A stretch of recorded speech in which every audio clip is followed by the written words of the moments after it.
The arena is the first faction of our character, as it takes place almost entirely within the Imperial City arena. This is, of course, largely referential to the first Elder Scrolls game Arena, which grew past its ambition of simply being an arena fighting game to having an entire world outside the arena to explore.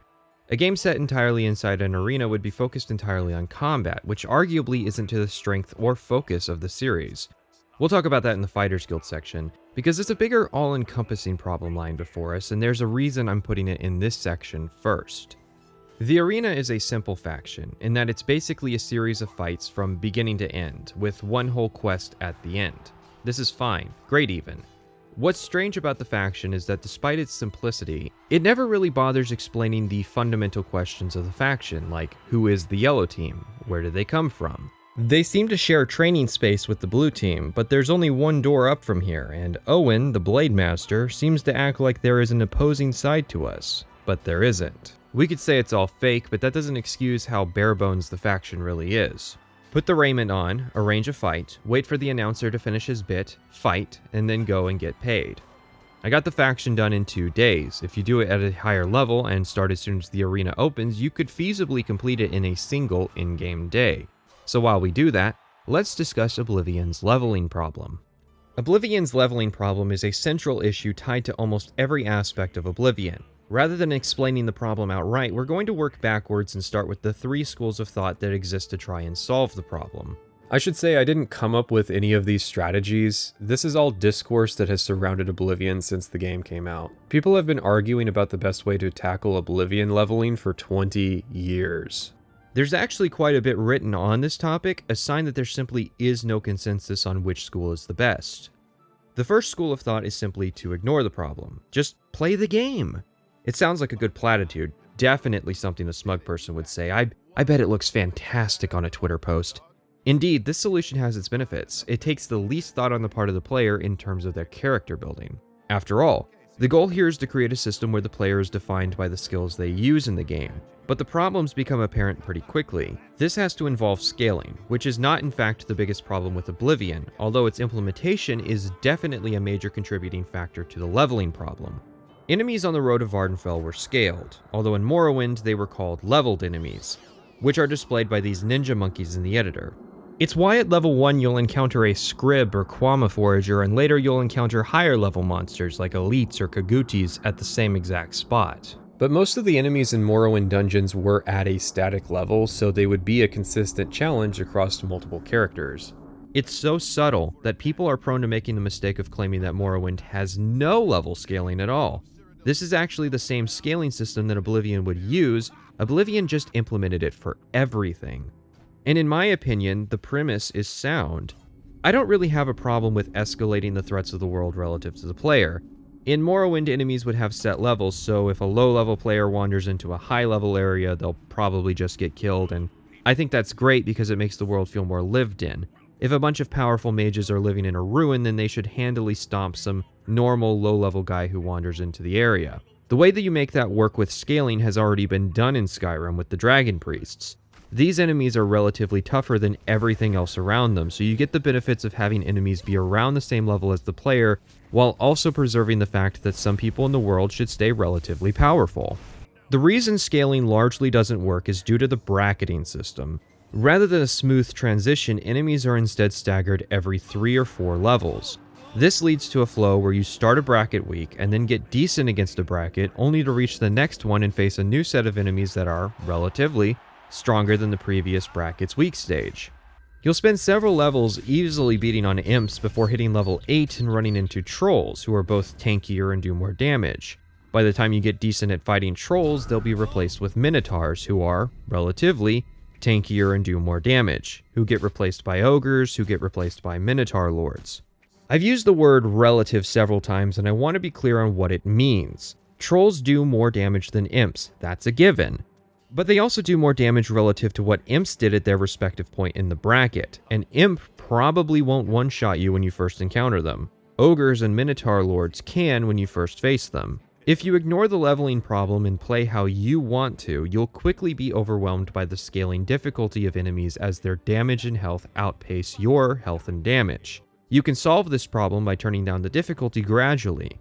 But that defeats the purpose of ignoring the problem. Remember, we're not supposed to be thinking about it, we're just supposed to be playing. Adjusting the difficulty slider on the fly is not a good solution to the problem because it means diving into a submenu on the fly to modulate enemy threat levels. I have an audio interface with a volume knob on it that quickly lets me change the volume of the audio in my computer without having to play with the settings or the built-in software volume mixer.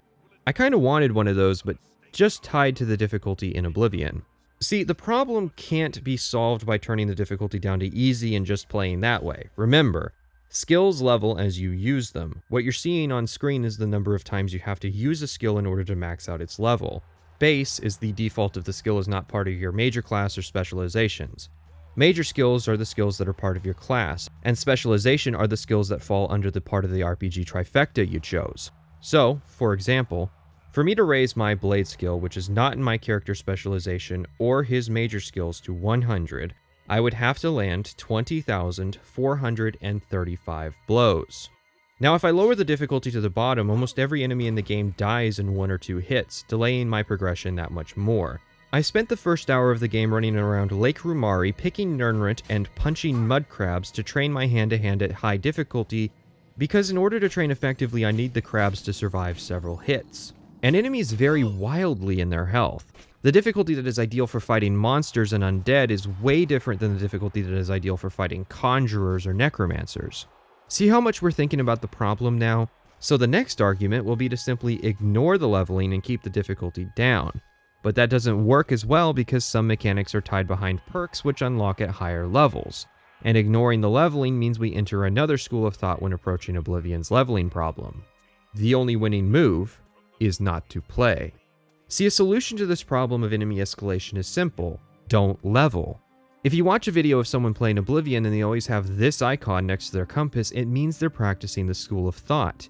It has its strengths. You no longer have to play with the difficulty because encounters will be somewhat consistent. It doesn't take a lot of thought either. There are a couple quests tied to resting though that you now need to watch out for or tackle early on. If you do end up leveling, you will level very inefficiently, meaning that once you start, you have to commit. Every Daedra quest also has a level requirement, and sacrifices may come from enemies that don't start appearing until higher levels. Gold drops in dungeons and quest rewards are also scaled, meaning that if you do a quest at a low level, you won't be paid very much and quest rewards won't be very powerful.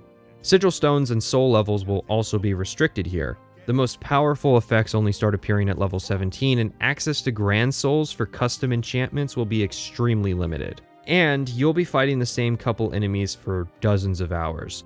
There will be enemy types you simply won't encounter. I don't think there's a way to encounter Landdrag or Spider Daedra unless you level up to the point they start appearing. Training will also be unavailable to the player as it is now capped at 5 times per level.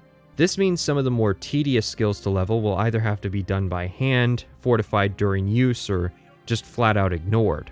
See why the leveling problem is so complicated? Pretty much everything is tied together so intricately that approaching the problem in analysis becomes difficult. And so we come to the third and most difficult solution to the Oblivion leveling problem, the solution I chose: min-maxing. Min-maxing Elder Scrolls is nothing new to me. I've done it plenty of times in Morrowind. But Oblivion is a whole other beast. I don't say this lightly or ironically. I think Oblivion is actually kind of evil. Not a malicious, intentional kind of evil, but evil nonetheless. So, min-maxing. It's where we get back to the build I showed earlier as my character and explains why it's such an awful build. Magic specialization. Fine. Endurance and luck is an interesting choice, but mysticism, alteration, speechcraft, marksman, light armor, blunt, and heavy armor? That's a pretty terrible class. It is kind of funny that Oblivion's superfans will nitpick my level up screens, not realizing my video addresses the topic. Yes, I accepted dirty levels, example being level 4. My mental calculus says that 13 attribute points at a level is close enough to 15 to justify not reloading and stopping everything I'm doing to grind 3 or 4 more agility skill ups. Especially since I got a +5 in endurance, which is the main thing I was focused on min-maxing. I talk about that in this section. Ironically, I think some viewers don't know this because they haven't played in a while, but once you hit 10 primary skill ups, your attribute gains are locked in for that level. Any further skill ups contribute to the next level rather than your current one. I gave people credit that those who'd care the most about Oblivion would know that fact and didn't mention it. So to get 15 attribute points, you need 30 skill ups in a single level. This is the key reason why min-maxers build classes around skills that they don't use. Heavy armor is the main skill in my class because it's an endurance skill, the most important attribute that I want to hit a +5 on, and I can control when it levels by taking off my armor. His main points are that my class is bad and this is what caused me issues. I guess because I didn't include a gamer cred section, I caused my own grief here. I've played Oblivion round about 6 or 7 times and I've done all of the strategies I've talked about. First time, I obviously did whatever I wanted to, got crushed, and realized there was a problem with Oblivion's leveling and scaling. I've never read about Oblivion online. That was entirely on me for thinking Oblivion was supposed to be a fun RPG. The nice thing about the remaster, though, is that so many other people are also noticing this problem now.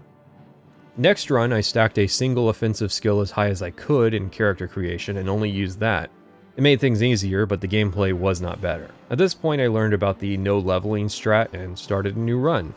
That was ironically one of my more favorite playthroughs. But it was annoying to me that I was missing out on certain creatures or quests. But it had its downsides. Then I started dabbling in min-maxing, more so in Morrowind where it's easier and has more potential for creative results. The biggest frustration I had with early game Oblivion was due to how tedious it can be to make gold for training at level 1 without exploits. But since I already knew Oblivion's combat isn't fun, even with your primary skill at a high level, that allowed me to get comfortable with the strat of starting with low level skills. At this point, all the discourse was exhausted and pretty much everyone agreed that while they felt there was a best way to level in Oblivion, the only real ideal way is to use mods. My all-time favorite playthrough, though, was the one in the video. A few commenters don't think this because I complain a lot about the gameplay, but that's from the bulk of non-recorded gameplay I've experienced. When I'm in the video spamming attacks with a broken sword to level up Blade, that's fun for me because I'm in this post-ironic state of enjoying how bad the gameplay is. It's funny that the ideal way to level skills in Oblivion is to do tasks repeatedly. It's counterintuitive that you would level faster by doing as little damage as possible thousands of times. But hey, I've got to get 3 more strength skill ups before my heavy armor hits its 10th skill up, because once that happens, it's going to be hard to justify needing to run around naked for 2 hours until it catches up by playing naturally. My Morrowind combat test was flawed. Instead of a skeleton hero, I should have used an enemy with scaling health like a savage troll and raised my character level in order to more accurately demonstrate how much more tedious Oblivion's combat really is.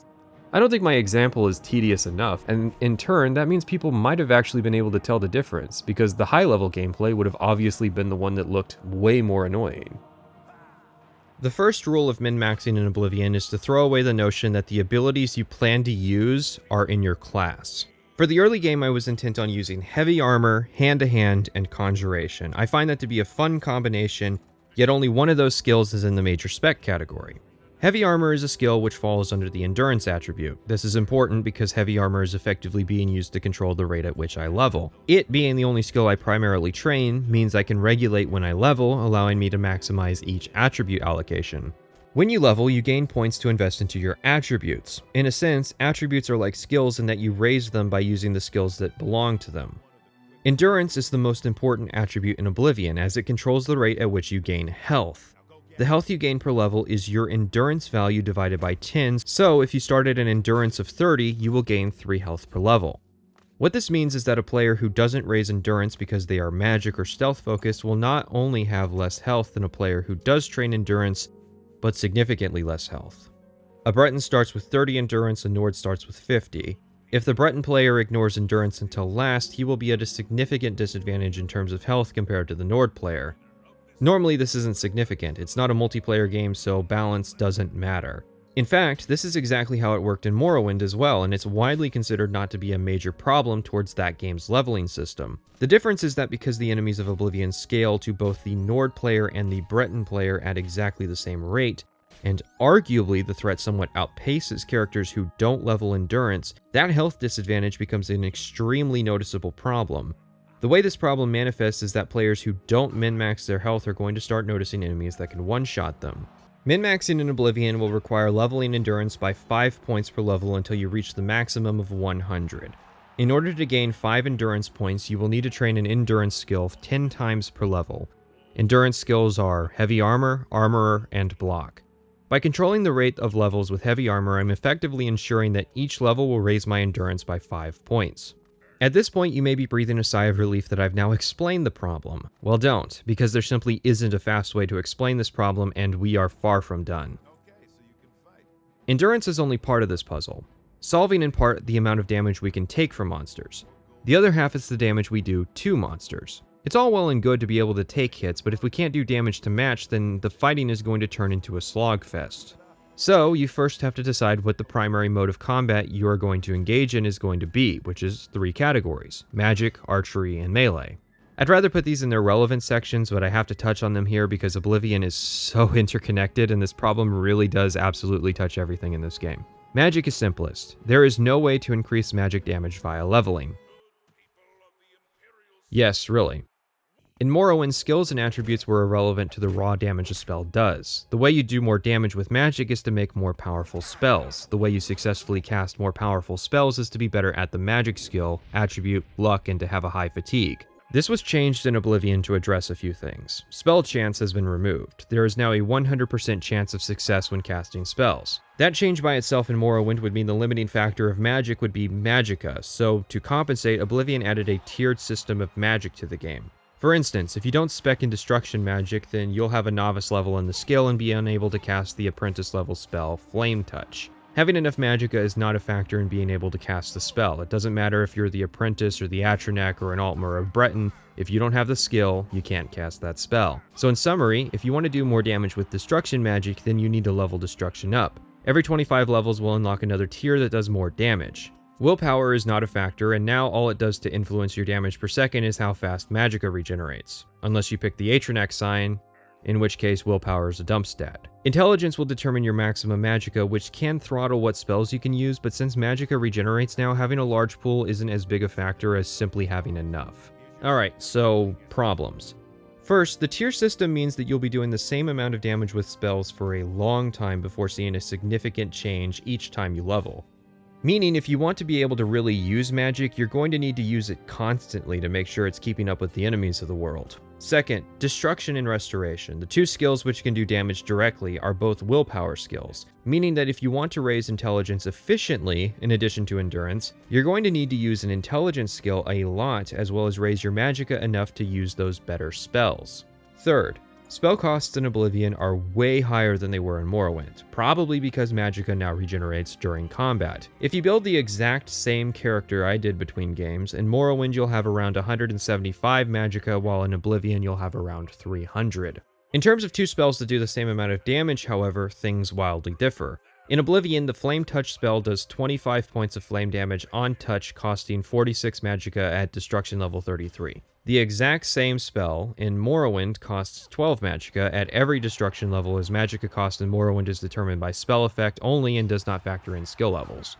Now, you might say that the systems aren't directly comparable, and that would be correct. However, what we can compare is the number of casts each character would have. The Morrowind character with 175 magicka would be able to cast Flame Touch 14 times, while the Oblivion character with 300 magicka would only be able to cast Flame Touch 6 times. The difference stems from the fact that, as I said previously, magicka in Oblivion regenerates, unless the player selects the Atronek sign. If our character doesn't select that sign, then they will only have a paltry 150 magicka, or 3 spell casts, before they need to regenerate more. Fourth, yes, there is a fourth point. Remember that skills level based on how often you use them. So the old death spell I used in Morrowind is now a bad idea, because to train your destruction skill, it's better to cast a 3-point damage effect 100 times in combat than a 300-point damage effect once.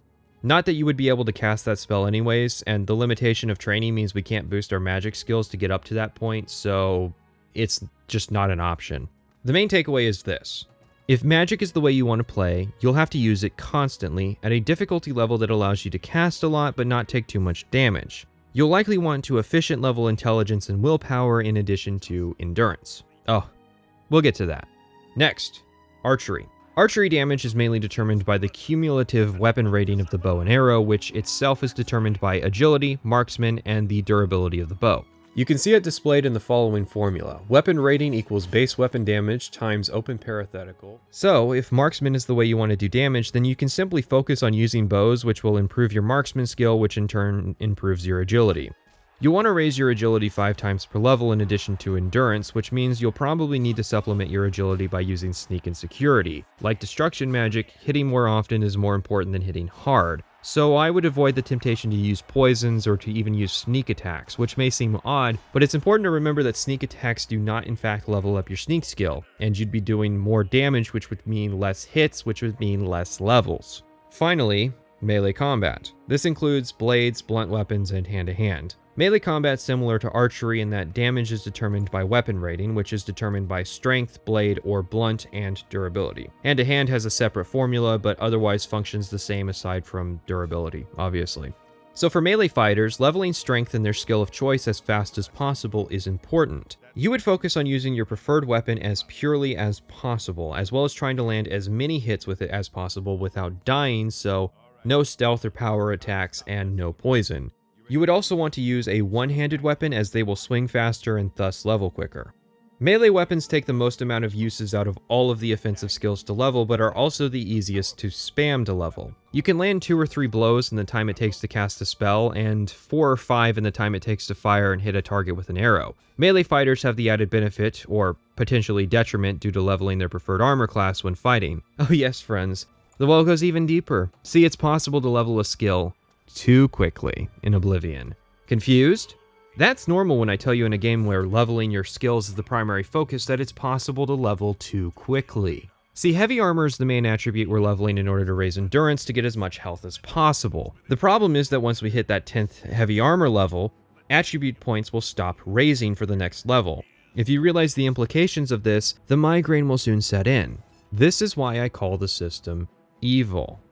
In order to maximize the number of attribute points we get per level, once I reach 9 out of 10 skill ups, I have to take off all my heavy armor. If I don't, then I may potentially have a dirty level where I don't maximize the attribute points. The only way to know is to level up, so why not just save and do that? Because the level you have to rest, and they took away the ability to rest in the wilderness, so to level you have to find a bed. This is why my Morrowind follow-up video there was footage of me naked running around Oblivion punching clan fears. I have to leave Oblivion to level, and since I can't risk underleveling, well, the armor has to go. Now, does that sound extremely tedious and stupid? That's because it's extremely tedious and stupid. If you want to absolutely level efficiently, then you need to keep a spreadsheet of your levels at the start of each level and track each skill up and keep track of the attributes you're raising. And you can't use skills that you aren't currently trying to raise, so if you aren't raising intelligence this level, you can't use alchemy. If you aren't raising agility, you can't use lockpicks. It's evil. It's absolutely evil. Your choices are to either ignore the broken system and pay the price, or starve yourself of content, or torture yourself trying to min-max. There is another path. You know how. Just do it. What's the worst that could happen? The fourth school of thought, the Forbidden School. Welcome to macro hell. Even this school has its flaws, but it can greatly make up for the weaknesses of the other schools. The downside? It's boring. And, well, there's other problems. Not everything can be macroed. Believe me, I've tried to make a macro to automate selling items to merchants. It didn't work. Most of the spells you use to train require spellcrafting to acquire, which itself is now gated either behind paid DLC, which cost a couple real bucks and several thousand gold, or after going through the lengthy process of getting into the Arcane University. Another problem is that if you skip over too many levels, your gear will be left behind in terms of damage, and you can't leave the room, at least if you do this while min-maxing. I mostly just read comments while doing this, but it is something I had to babysit. And, well, it shouldn't be necessary. This is grinding. I have to mention it because if I don't, people are going to leave comments. Hell, they'll probably give up halfway through this section and leave comments anyways, complaining that I should get a rubber band and just swim into a corner for a few hours. At this point, you start to reach into the territory of just using the console to level up and bypassing the system entirely. This is a game. I want it to challenge me, and I want to overcome that challenge. I'm not leveling for the sake of leveling, I'm leveling because I want to earn a more powerful character with better abilities. Emphasis on earn there. There's no satisfaction in using the console, and there's equally no satisfaction in using macros, but I used macros anyways because that's what the leveling system encourages. Trying to exert control against the system may leave you feeling hollow spiritually, but that's better than getting gangbanged by ogres for several hours. So, let's summarize the 4 schools of thought. Ignore the leveling and try to have fun. Get murdered in a cave of 25 trolls. Pick a level and stay at it and miss out on a bunch of content.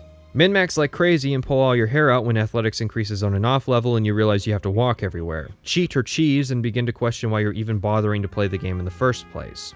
So now that I've laid out the problem, how do we go about solving it? First, let's look at the other Elder Scrolls games. I don't remember much about leveling in Fallout 3, but I do remember that New Vegas used a flat experience system, which you would earn from killing enemies any way you want and doing quests. When you leveled, you could then allocate points into the skill levels. Every 2 levels, you would get perks, which could then be invested into attributes, or you could raise attributes at that one doctor. This system takes away the level as you use it aspect of Elder Scrolls, which is part of the Howard Trilogy's defining style, so I certainly wouldn't advocate removing the core idea. Skyrim attempted to solve the pitfalls of Oblivion by removing attributes and replacing them with a flat choice between raising health, magicka, or fatigue every level, which is the classic Bethesda strategy of implementing new ideas poorly and then axing all the old ideas that got messed up as a consequence. Is your scaling system causing everybody to complain about attributes? Better remove attributes instead of fixing the scaling system, which is funny because Skyrim still made an attempt at fixing the scaling system anyways. I would still rather go back to the handcrafted level design philosophy of Morrowind, but I will acknowledge that Skyrim was at least an improvement over Oblivion in terms of scaling. Speaking of Morrowind, how did Morrowind solve this leveling problem despite having almost the exact same core idea? Simple. With trainers. Here's an instance where the smallest, most minute of changes ended up having a drastic impact, and most people don't even realize that this right here was the biggest failure of Oblivion. You can only use a trainer 5 times per level. That's nothing compared to Morrowind. Sounds innocuous, right? In Morrowind, there was no cap on the number of times you could use a trainer, meaning if you had 25,000 gold, you could soar from level 1 to 20 in no time. Of course, the only people pulling that off are going to be experienced Morrowind vets. The reason why this is significant is that Morrowind has the exact same efficient leveling philosophy as Oblivion. It's just for min-maxers who want to make the absolute best character possible. It is in no way necessary to min-max to complete Morrowind content. In fact, it's very easy for Morrowind characters to cross the power threshold and become unstoppable monsters, even at the maximum difficulty, just through playing the game. In Oblivion, however, the trainers become necessary due to the aggressive scaling. Only for whatever reason, there's now a limit. If I had to guess, I figure the designers didn't want players leapfrogging level brackets or they would get left behind in terms of gear. Which is a funny notion because in addition to restricting the number of times you can use a trainer, trainers are also more expensive per level to use, in a world with even less access to gold than Morrowind. I mean, yes, the economy of the game breaks around level 12 and you can always use exploits to get easy money, but if you play the game by the game's rules, it can be difficult to get enough money in the early game to consistently utilize trainers. Especially if the way you plan on making money in the first place is from questing. The number of overall trainers has also been reduced. There are almost as many trainers for Longblade in Morrowind as there are trainers total in Oblivion, and that's not a joke. There are 95 Longblade trainers in Morrowind, just that one single skill, and there are 105 trainers total in Oblivion. The unofficial Elder Scrolls pages lists every single trainer in Oblivion on a single page, while each skill in Morrowind requires its own page to list all of its respective trainers. Most of them aren't as long as the Longblade page, like Axe only has 18 trainers, but still, that's a lot more than the 5 people in Cyrodiil to train your blunt skill. So we have less trainers spread out over a larger surface area. The total number of trainers you'll have access to is cut down another 21 trainers in order to get the services of master trainers because you have to have skill level 70. I actually like the master trainer quests. I think it's a great idea to make the relationship more personal, but it means you really only have 4 people in Cyrodiil who can train a skill for you. They also cut down on the number of skills individual trainers can train, so when you meet masters in Morrowind, they tend to be good at other stuff as well and can offer training in those skills. Then you have to factor in Radiant AI. I have the amazing ability to consistently arrive at a city at night, meaning I have to wait until whenever the trainer's scheduled to start offering their services to train and then track them down because if I wait in their house, it'll be considered trespassing. And then there's the cost, which is 10 times the skill level. And sure, you can use Drain Skill to cheese trainer costs, but you also can't delete spells in Oblivion, so I didn't use that exploit. So, overall, most people probably don't mention trainers because most people don't find any use for them in Oblivion. After all, their jobs can be outsourced to a macro. Their best use is training skills that either can't be macroed or even with a macro level at a glacial pace, prominent examples being Mercantile, Restoration, and Athletics. And, well, there's a limited number of uses for trainers. I'd guess most players doing a general playthrough get to around level 25 or 30, higher if they try to 100%. So most players can only get 125 to 150 levels from training. assuming they somehow have the gold to afford it at the low levels. That might sound like a lot of easy skill ups, but that will probably only end up covering like half of the grindiest skills in Oblivion. Trainers are an area that got even worse with Skyrim. There's even less of them, not just because of the skill crunch, but there's just less per skill in general, and the Skyrim player now lacks control over when they level, meaning getting the most out of their limited use requires some serious gymnastics. Skill books are another option. In Morrowind, you'd mostly use skill books to finish out the final few levels of a skill when it's most expensive and most difficult to level.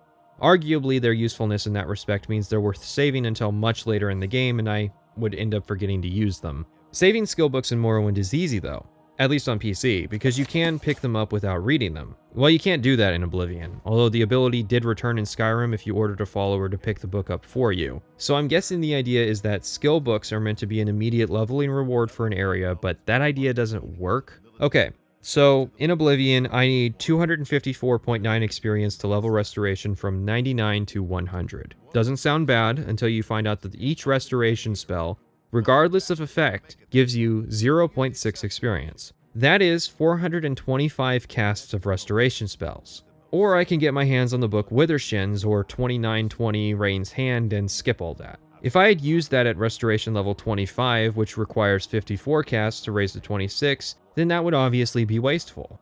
Morrowind played with the idea of giving skill ups as quest rewards in the Tribunal Temple and House Telvanni questlines in the form of skill books. I think rewarding levels in a faction with a clear skill focus, like magic skills in the Mages Guild, is a good idea. The only problem then is messing up an efficient level because you got points in an attribute in an off level, or accidentally qualifying the player for a level up too early. Do you see what I mean when it's all interconnected? I was going to say the Grey Prince giving you a spell effect to raise your skills instead of training you normally was an oversight, but now I'm not so sure. Speaking of skill books, there are less of them in the world. Many are randomized loot, and some are difficult to immediately identify. This is a problem Skyrim somewhat addressed actually. In Morrowind, each skill book would have 3 to 5 fixed locations they could appear in. Sometimes more, sometimes less. Only once did a skill book only appear in one location. They were never leveled loot, and they were always more valuable than non-skill books, meaning identifying them was easy. Skyrim is pretty similar in this respect, actually. 3 to 5 versions of each skill book with fixed locations and clear values. Oblivion messed this up in several ways. There are usually only 1 to 2 versions of each skill book. Many books are available through randomized loot, meaning a stealth player might find a combat book. Some books, like A Dance in Fire Volume 7, are only available in randomized loot.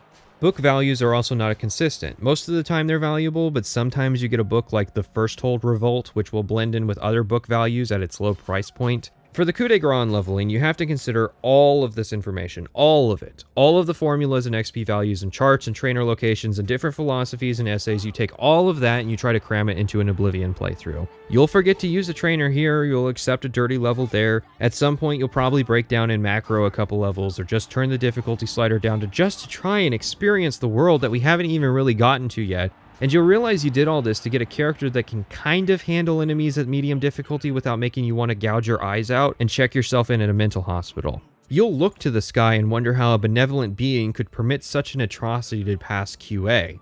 I know it's a meme to say Bethesda doesn't playtest, but I seriously cannot imagine how Bethesda let this system slide.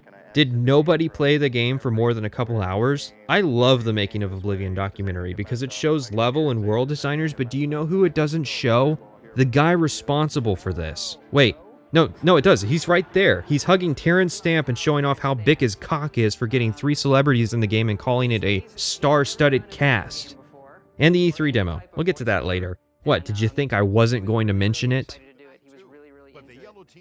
So we're wrapping up the arena now, and we get to its one and only real quest, which is optional. The Grey Prince requests we go and investigate his lineage. He's far too busy standing in place and cutting up this target dummy to do it himself. Now, one would think that given this is literally the only quest to go outside of the arena, that it would be in any way complicated. Nope. Go to Crowhaven, get a journal, come back. I had to kill a vampire to get that journal, of course, but it's actually optional as the quest doesn't require his death to advance. That's fine. But then Agranac won't say anything either way if his father's left alive or slain. Oh yeah, Lord Leviticus here is his father, which semi-explains the Grey Prince's pale complexion because by implication he's half vampire? Alright, so the book, Notes on Racial Phylogeny, seems to indicate that orcs, for whatever reason, can't bear children with the other races of Mer or men. Even though orcs are supposedly Orsimer, but also goblinkin and apparently beast folk, although that last part's ESO lore and thereby not canon, it's also left ambiguous and open with the idea that most people would try to keep their half-orc children a secret. So we've got Agranak, who appears to be pale-skinned, more than likely because he's half-imperial, half-orc, but also apparently has enhanced abilities compared to other orcs. Even though that could boil down to either conjecture, a misinterpretation of his skills as natural-born talent, or some byproduct of being part of two generally pretty martial races. Or it's half-vampirism, who can really say? Well, I can.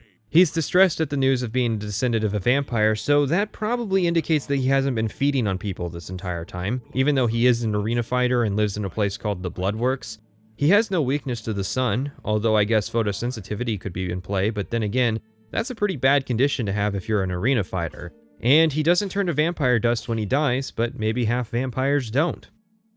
The real point of the story is simple. The Grey Prince staked his entire identity as a fighter on having some mysterious legacy behind him. It's a pretty big part of his branding. I have never made it a secret that I'm actually only half orc. I am a lord's son. Yet I've been denied the noble privilege to which I'm entitled. So I have become the Grey Prince, noble in my own right. Still, if I could prove who I really am and show the world that an orc can be noble in blood as well as deed, maybe, yes, you could help me. The news of his vampirism doesn't just distress him. When it comes time for our matchup, he gives up on the will to live and just lets you kill him. It's weird that they account for this by lowering his health 100 points when they should just lower it to 1 point. That would make him go down in a single strike and would avoid the hilarious instance of it taking dozens of swings to down an opponent who isn't fighting back. And if you think it isn't difficult, it's literally just the command set AV space health space 1.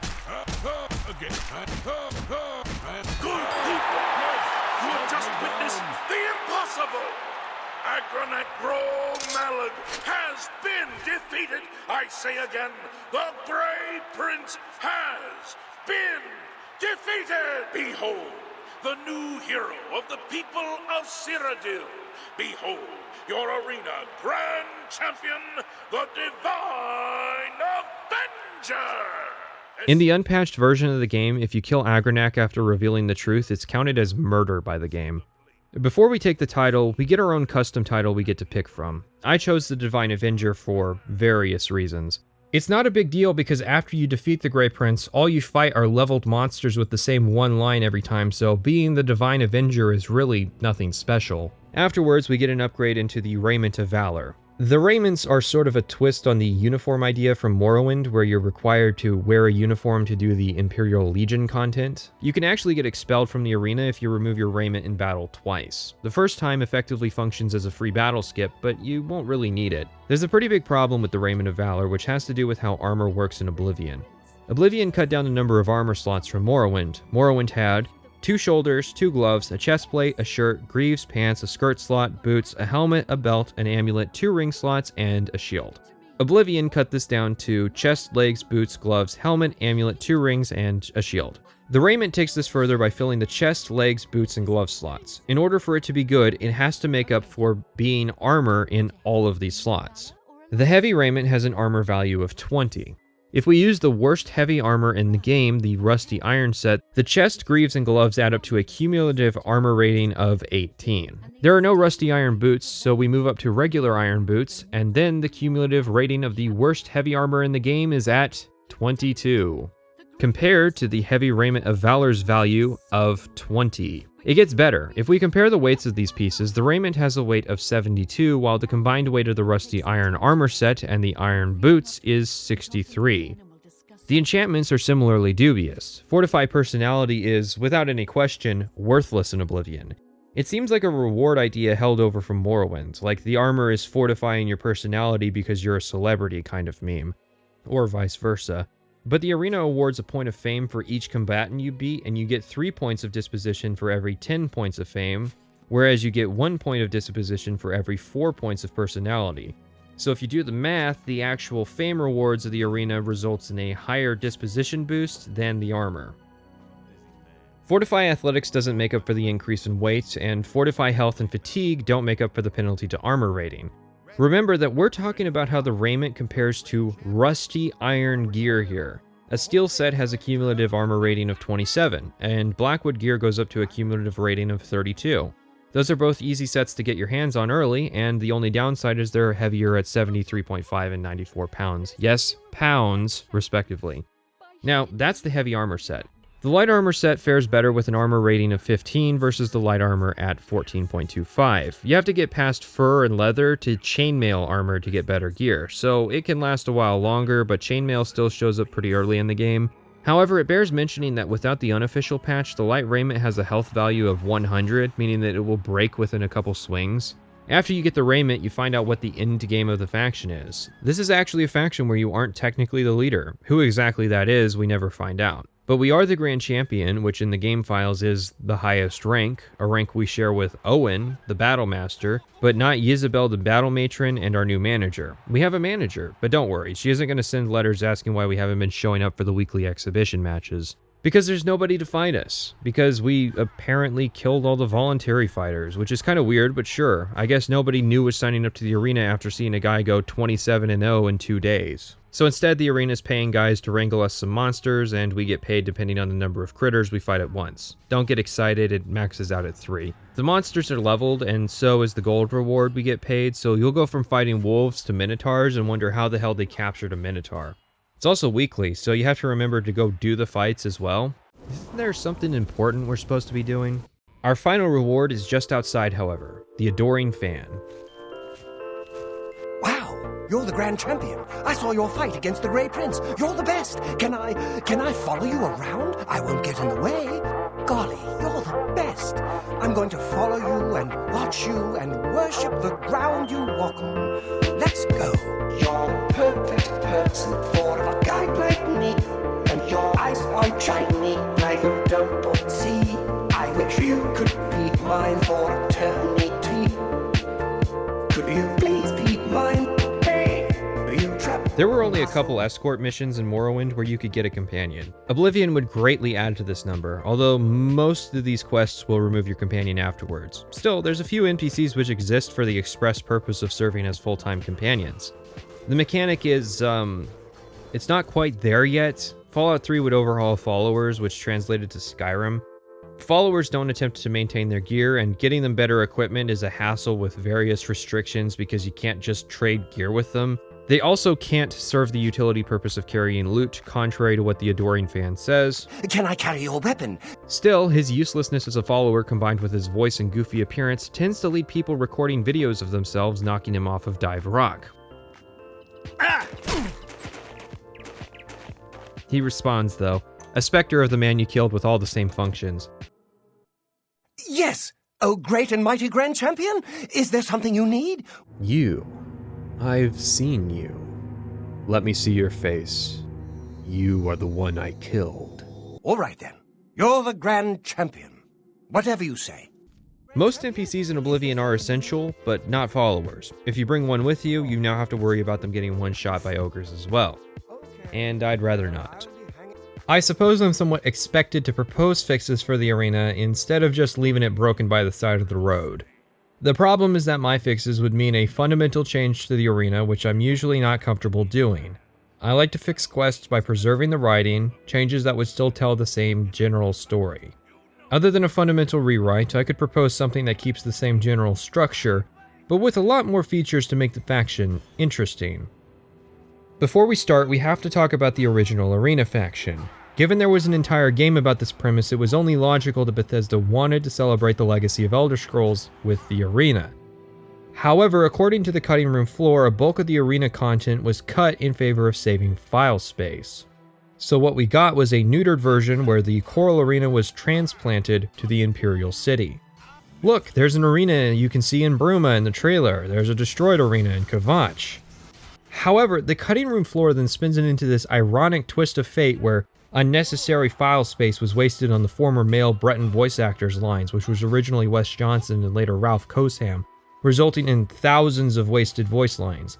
No sources for any of this, so now I have to look for myself. Here's a bit of a preview for my Fallout 3 in New Vegas video, but I discovered something in research that blew my mind. It started with a basic question.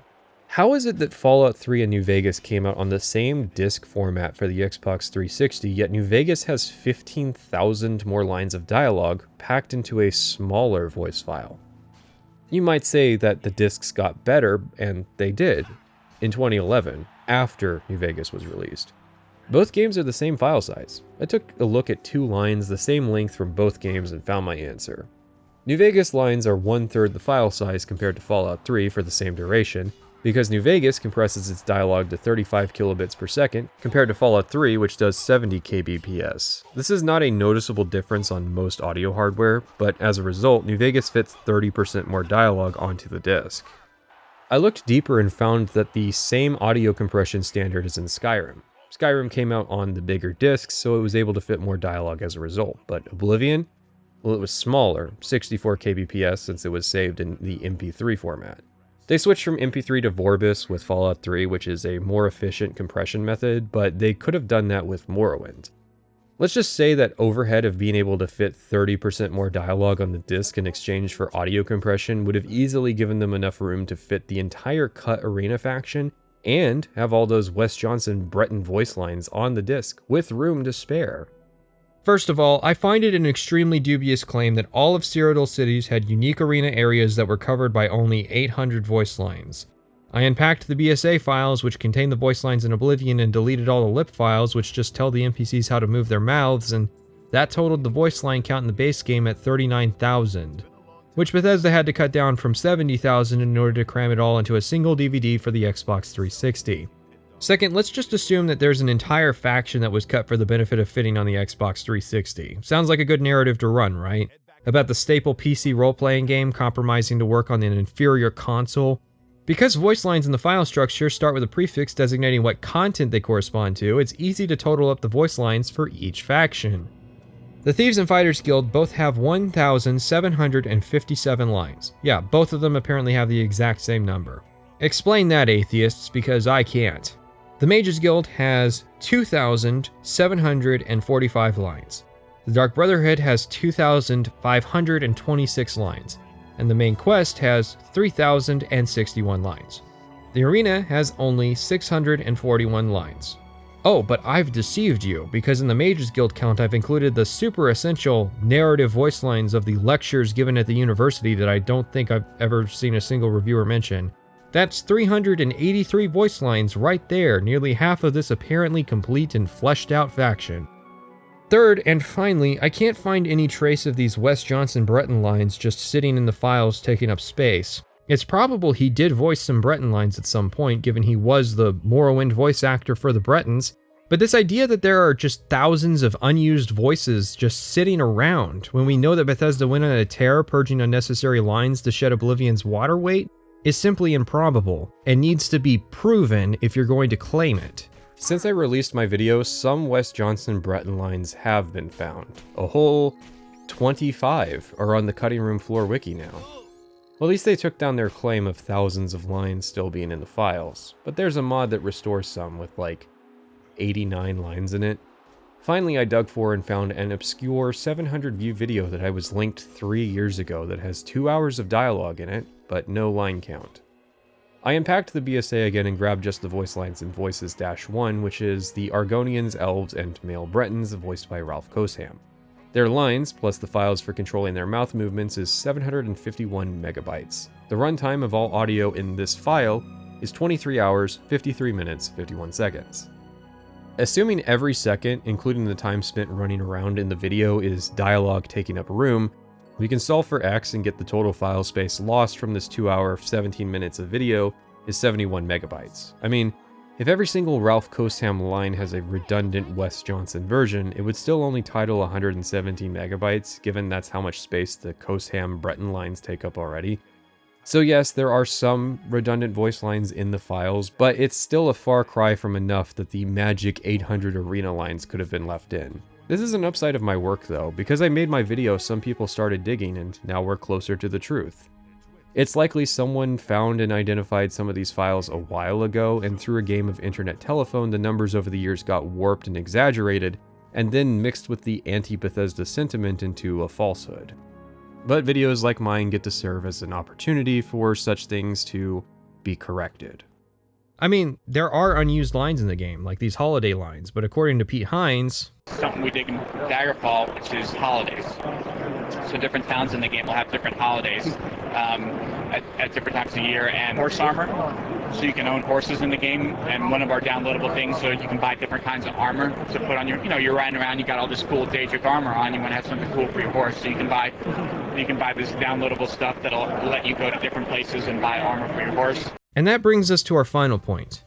If there really was a complete faction that Emil Pagliarulo offered up as sacrifice, why wasn't it DLC? If Spelltones and the Orrery could make it, why couldn't the full Arena faction? Sure, there was probably a concern that adding this content could threaten some people's saves, hence why most Elder Scrolls DLC takes place on the edges of maps or new areas. But let's not kid ourselves here. There was no full Arena faction. The gang saw that the voice lines were getting numerous, and Emil offered up the lesser of his 2 quest lines so that he could focus on the Dark Brotherhood. That's the story. Onto my redraft. Firstly, I would put a limit on the number of fights that happen per day. While plenty of people will tell us that they saw our fight with the Grey Prince, I'm sure many of the arena regulars were mad when they found out we killed all the fighters the day they decided not to go, and now it's about fighting monsters. Second, I would place more ceremony on the fights themselves. I think that was the intention, given that Owen gives you a pretty basic rundown of the fighters. The problem here is the fundamental question of whether or not Oblivion has enough combat mechanics to create a dozen or so unique gimmick fights. I think the only way my proposal works is in conjunction with a later proposal I'm going to make for improving the combat. Still, I have to stick around to fix this with the mechanics we have. Let's start with creating 3 distinct types of arena fight: generic, promotion, and exhibition. Generic fights would work off a leveled list, they'd be repeatable but not contribute to the overall plot of the arena. Promotion fights would be the big deals, the tough enemies that determine if we get to move up the totem pole. And exhibition matches would be similar but focused on crazy event-style matchups like the Argonian Prisoner match. 1 or 2 fights could work with some kind of allergy. Maybe one fight involves an offer for us to throw the match, with threats of retaliation outside the arena if we refuse. Maybe a fighter uses a special helm that makes him super powerful at the cost of weakness to paralysis or something like that. Add some work as a fight promoter. At the low ranks, we could apprentice under the Grey Prince, and at the higher ranks, we could get our own protege to train and help climb the ranks. I would also rework the Grand Champion fight. I don't know if I would keep the Grey Prince suicide plot point. Maybe instead his fighting style just becomes crueler and vicious if you tell him the truth, among other choices. I would also try to make it a more fitting in-game challenge, like the expectation is that you have to be genuinely high level to beat him unless you figure out his critical weakness or something like that. There isn't really a lot you can do with a story that's trapped inside one location. That's why the part of the questline people usually talk about is the part that takes place outside of the arena. So we head out, looking for new work. But before we go and do the Fighters Guild, we'll need to get a horse, as for some reason they don't have a guild hall in the Imperial City like they do in every other city. Even then, only 3 halls will let you enlist in the guild, and only 2 of them have meaningful work. Horses are expensive, however, and... We board horses, and, well, we don't actually sell horses. Anymore, that is. Now, despite this being an inn, Snack Grobura here sent us a note informing us that we can receive a free set of her new horse armor as some harebrained promotional scheme. Yes, we're talking about horse armor, scratch it off the bingo card. Now, everyone knows horse armor's lazy and overpriced, but I don't think you understand just how lazy and overpriced horse armor was. For starters, I'm fairly confident there weren't any actual new lines of dialogue. Snack Grobura's responses seem to be patched together from other voice lines. I'm here about the horse armor I paid $2.50 for. What can I interest you in? I want my horse armor, and a horse too. You've got to be kidding. I'll take any horse. I'm not fussy. I love them all. Let's see what we've got here. I mean, come on. Linda Carter is the wife of the guy who runs the company. Surely you could have... The only new asset that's added are the steel and elven armor sets, and even then the difference is purely cosmetic. All the armor does is give your horse a bit more health, which, fuck, fair enough, I guess. However, if you don't own a horse, which is fair at low levels, as they're pretty expensive, starting at 500 gold, then Snack will throw in a free horse with the same stats as the worst horse in the game. Starting the theme with the DLC, however, is that they introduce something that messes with a base concept. Horses are a simple idea. You spend a few levels running everywhere on foot until you have some money and end up purchasing a steed to get around quicker. Makes sense, right? So throwing in a free horse minutes from the end of the tutorial is kind of a punch in the nose to that idea, although there's another free horse you can get in the main quest, like the first main quest. I don't think Bethesda really knew what they wanted from horses, and as a result they come off as an undercooked mechanic. Are they to help the player get around quicker because this is a game with fast travel? Running is pretty much better because you can level athletics, and if you stop to fight something, there's a long animation as you dismount. And you'll be stopping because the roads are packed with critters despite the frequent Legion patrols you run into. And if you don't stop, you'll have to contend with all the critters you aggroed along the way all at once. Let's just say it wasn't long until the old nag died, even with the armor. Bethesda charged $2.50 for this DLC, which doesn't sound like a lot, but the gaming world of 2006 hated it. If they released it 2 days earlier, they could have written the whole thing off as an April Fool's joke. One thing that always bothered me was the people arguing that it wasn't alright because it was a cosmetic difference that other players couldn't see, which is technically not true. There's a negligible gameplay difference, and if other players could see you, you'd be embarrassed for wasting both real and in-game gold on horse armor. Believe it or not, but 2 months after my video, Bethesda released the Anniversary Edition for Skyrim that came with horse armor. They put horse armor in Skyrim. You have to pay $10 for it. I mean, it's included with everything else that isn't worth $10 already, but they, also could have just released it as one of the freebies instead of reiterating the joke that, hey guys, we charged people $2.50 for horse armor. But at least you can put it on the unicorn now.